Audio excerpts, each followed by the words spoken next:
Voilà, donc pourquoi la neutralisation ici, elle nous intéresse?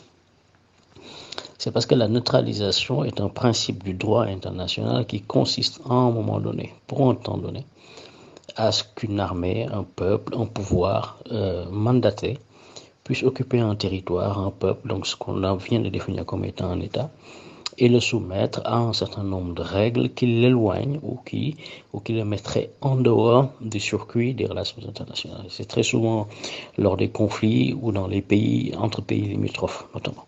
Donc sur des mandats des Nations Unies, etc., on neutralise un État ou un territoire. Et cette neutralisation va produire des effets sur le plan juridique et relations internationales. Si on fait une lecture très fine de la décision qui a été sortie de la CEDEAO et qui a provoqué euh, une levée de bouclier au niveau de Bamako, c'est que justement les effets de cette décision seront considérés comme une forme de neutralisation. Voilà. Donc en relations internationales, donc si on fait une analyse très très fine de la situation, la fermeture des frontières, etc., je t'en passe, tu as le document, toute cette batterie de décisions qui a été prise par la CEDEAO aura un effet pratique si on venait à appliquer, donc si cette décision venait à être effective, le Mali se retrouvera dans une situation de neutralisation.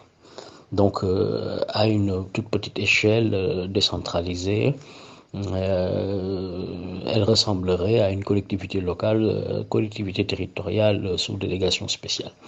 Grosso modo, c'est comme si on coupait la tête du pouvoir politique pour l'obliger à s'occuper de la routine. Voilà. Donc ça a des conséquences terribles et du point de vue de Bamako, il y a une lecture institutionnelle, celle qu'on vient de faire, académique si tu veux, mais il y a une lecture des peuples.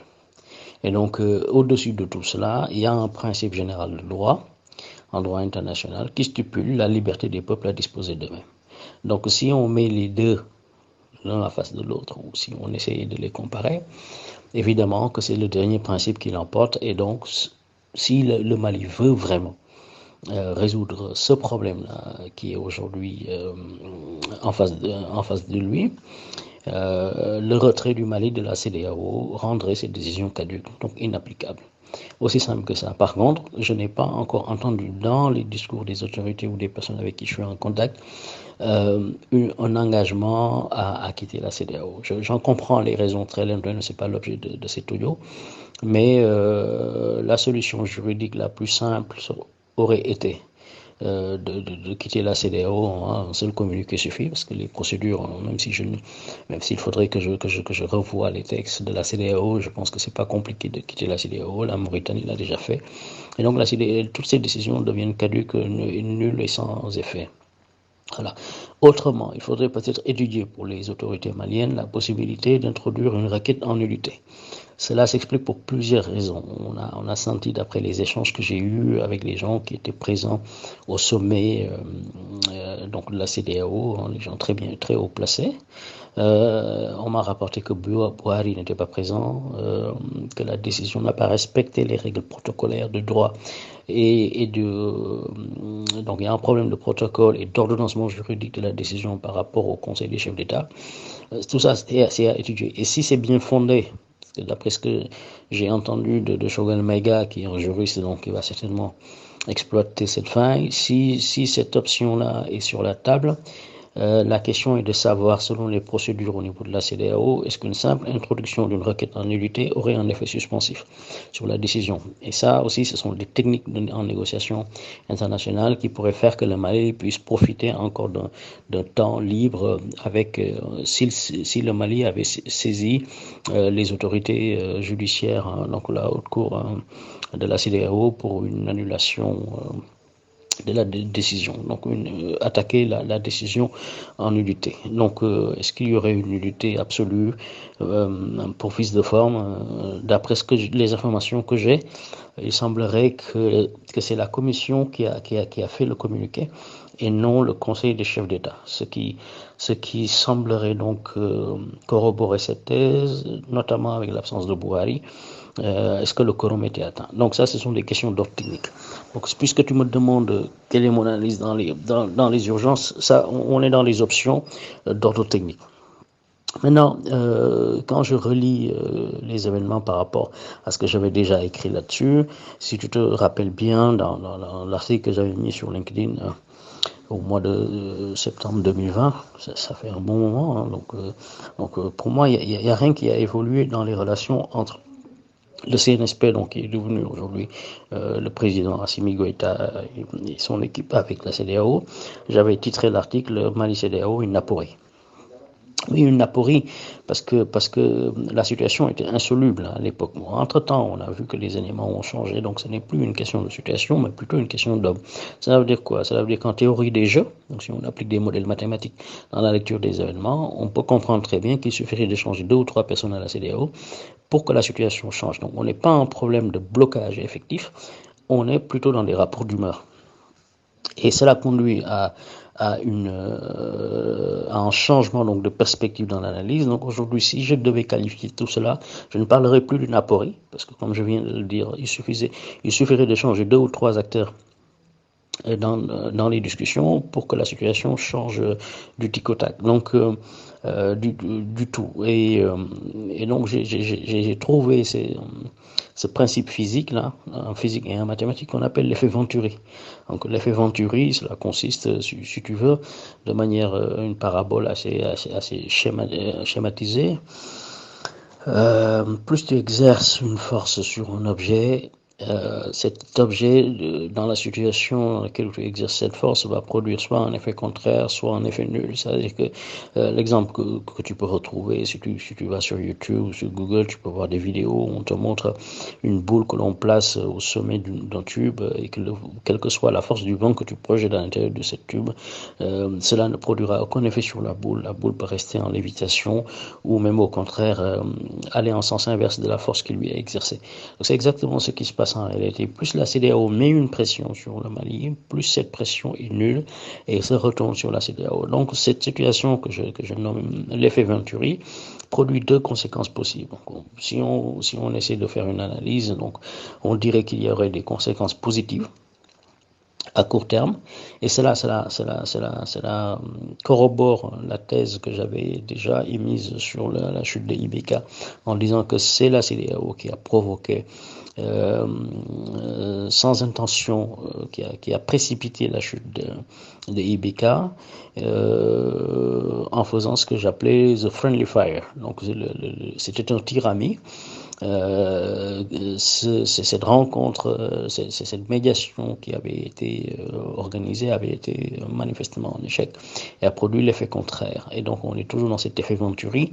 Donc les conséquences positives de cette montée de tension entre la CEDEAO et le Mali va renforcer Assimi Goïta, contrairement à ce que les gens pensent. Donc là, la CEDEAO vient de faire un immense cadeau à Assimi Goïta. Je ne sais pas si c'était intentionnel, mais en tout cas, ils vont lui donner maintenant une carrure présidentielle et le renforcer au niveau de son pouvoir politique. Donc là, il y aura la population et la classe politique vont s'agréger autour de Assimi Goïta pour faire bloc contre la CEDEAO, qui est totalement impopulaire auprès des populations. Et dans cette fausse guerre froide, donc le côté positif, c'est exactement ce qui s'est passé durant cet hiver-là qui tire vers sa fin entre l'Algérie, la France et le Maroc. Comme je l'avais également annoncé, c'était beaucoup plus pour mettre une tension sur le gaz, mais que ça n'allait absolument pas se terminer sur un conflit. Donc Assimi Goïta n'a pas joué là-dessus, monter la population, se donner une carrure présidentielle, etc. Donc, mais ça, c'est dans le cas où on est que dans la phase déclaratoire. Donc que les deux camps fassent une montée des enchères, etc., mais que cela ne se traduise pas par des actes.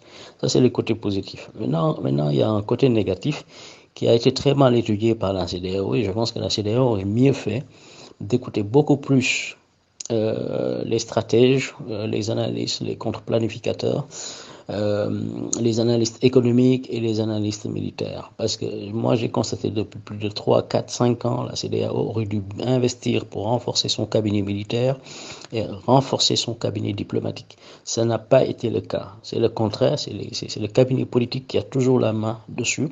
Et ce cabinet se prononce sur des questions sur lesquelles il n'est pas compétent. Et donc les conséquences négatives de cette montée en puissance, si jamais elle venait à se traduire par des actes, on a d'abord un affaiblissement de la CEDEAO. Et donc, si on a une lecture fine de l'affaiblissement de la CEDEAO, la première question qu'on se pose, c'est à qui cela profite.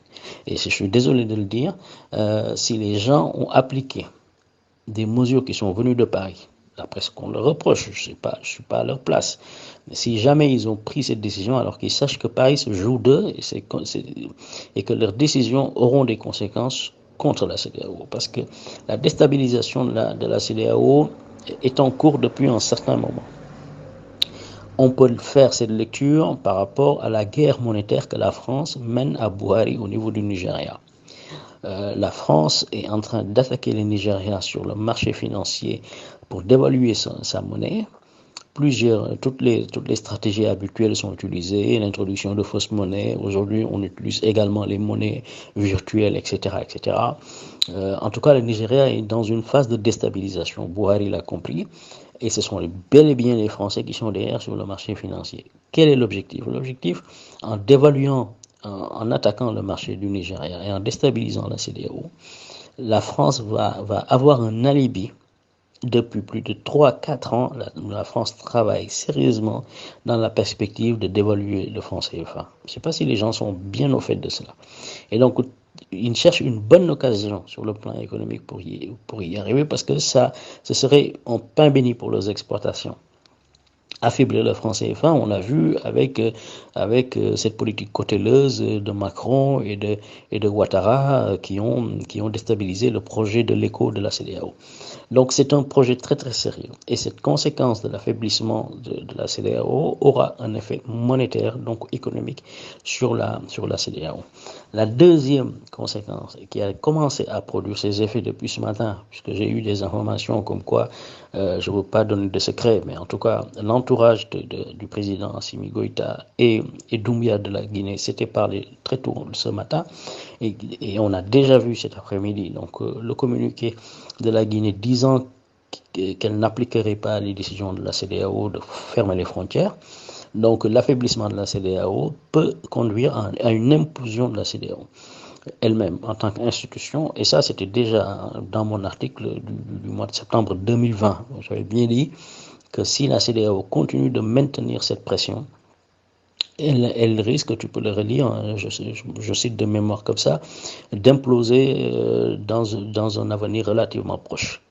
Je ne sais plus quel mot j'avais utilisé, mais depuis septembre 2020, j'avais alerté les autorités sur ce risque d'implosion de la CEDEAO que rechercherait bien la France pour pouvoir dérouler son programme. Donc il y a une tension qu'on m'a rapporté lors du sommet, qui n'a pas fuité d'ailleurs dans la presse, c'est ce qui m'impressionne. Il n'y a pas du tout une entente contrairement à ce que l'on pense. Donc beaucoup de délégations ont exprimé leur désaccord sur cette décision. D'autres même ont prétendu qu'ils n'étaient pas réellement informés. Les heures qui viendront, ou les jours qui viendront, vont nous confirmer cela. Donc ça c'est établi. Donc il y a déjà des scissions. Donc la Guinée qui manifeste. Je pense que les deux Guinées vont se suivre dans cet axe-là. Et je pense que d'autres États n'auront pas de scrupules à exprimer leur désaccord avec cette décision. Et si jamais il y a un effet domino, ça conduira à un blocage du fonctionnement de la CEDEAO. Donc ça c'est au niveau toujours institutionnel. Mais il y a un autre problème d'ordre technique qui lui est beaucoup plus sérieux et qui devrait être pris en compte par les états-majors. C'est celui de toujours dans l'image que j'avais, la métaphore que j'ai utilisée de l'effet Venturi, donner la fermeture des frontières peut avoir une conséquence extrêmement grave parce qu'elle conduirait à une force centrifuge, donc cette force centrifuge dont je parlais, à pousser les mercenaires. Bon, les gens l'appellent djihadisme. Pour moi, ce ne sont pas des djihadistes, il n'y a pas de terrorisme dans le Sahel. Il y a des mercenaires qui sont payés pour déstabiliser le Sahel. Bon, bref. En tout cas, ces individus-là vont chercher à quitter le Mali. Donc, nécessairement, puisqu'il y a une force extérieure qui fait une pression sur le Mali. Je l'avais dit, il le fait venturer.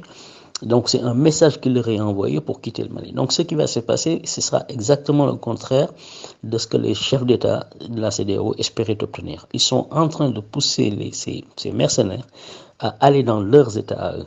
Ils vont quitter le Mali parce qu'ils vont être à court de carburant, ils vont être à court de munitions, ils vont être à court de ravitaillement. Donc ils vont chercher ça à l'extérieur du Mali.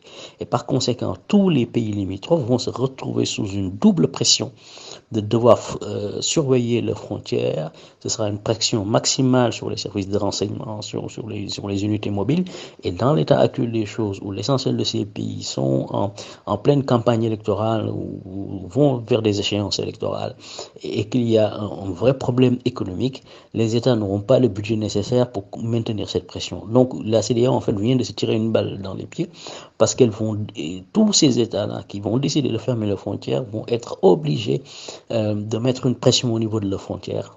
Et ça, c'est extrêmement grave comme décision pour montrer à quel point cette décision est irresponsable du point de vue tactique.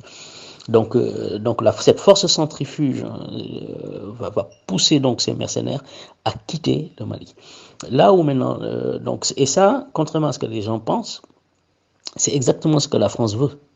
Cela fait partie de ce qu'ils appellent le Global Exit Strategy. Cette stratégie à quitter le Mali, à aller vers le golfe de Guinée, golfe équatorial, etc. Global Strategy. Tous ces mercenaires-là qui sont biberonnés par la France vont essayer de sortir du Mali en se dirigeant vers l'Algérie.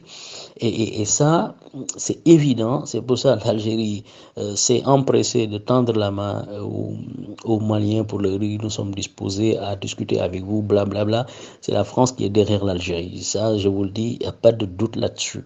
Ils veulent ouvrir un couloir pour permettre à ces gens-là d'aller vers l'Algérie. Mais par contre, les gens qui vont en Algérie n'ont rien à voir avec les petites frappes. Hein. Ça, c'est les têtes. On a vu ici d'Ibrahim Ould Sidati, son assassinat.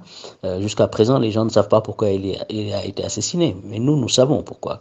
On nous a déclaré qu'Adnan Abou Walid al-Sahraoui a été exécuté par les Français. On tire ça, c'est totalement faux. Il est parfaitement vivant. Et la preuve est toute simple. S'il avait été assassiné, les Français iraient réclamer les 5 millions de dollars. C'était la mise à prix. Ça a été mis à prix par les Américains à 5 millions de dollars. Donc si les Français ne sont pas allés chercher l'argent, c'est parce qu'ils ne l'ont pas tué. C'est aussi simple que ça. Donc ces gens, on est en train d'organiser pour le rapatriement, pour qu'ils sortent du Mali, parce que la présence des forces russes aura pour conséquence de révéler toutes ces politiques cautéleuses et les liens que ces gens ont entretenus avec des officiers français. Voilà, donc il faut qu'on leur crée des conditions pour qu'ils quittent le Mali. Donc cette pression va créer les nouvelles conditions qui permettront à ces gens de quitter le Mali.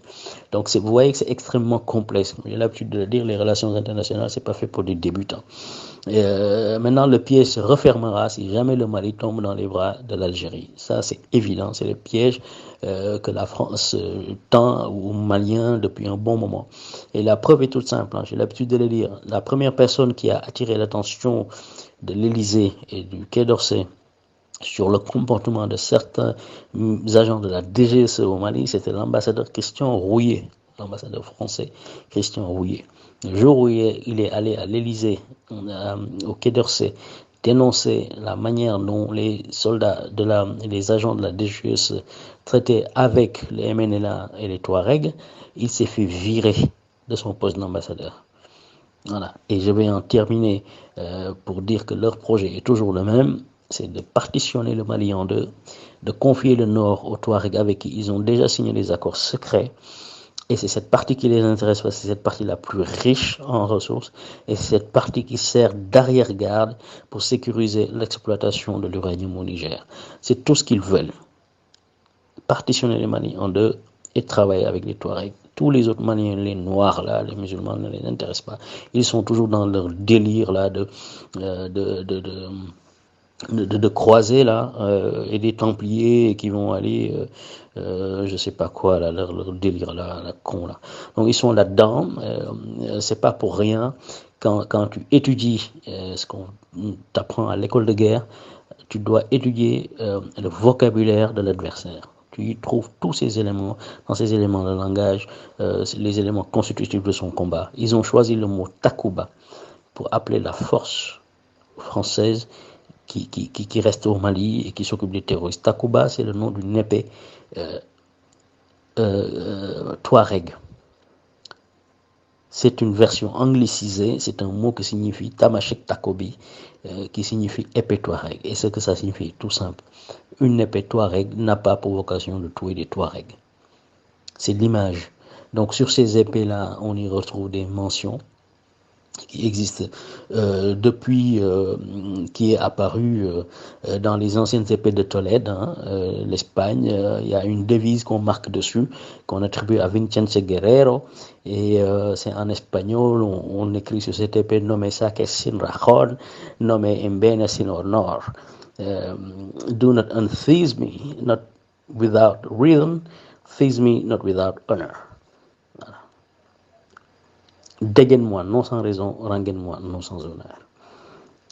Ils ont un combat civilisation, plus ta peau est blanche, plus ils sont de ton côté. Ils travaillent pour les Touaregs. Voilà, on connaît aujourd'hui leurs objectifs.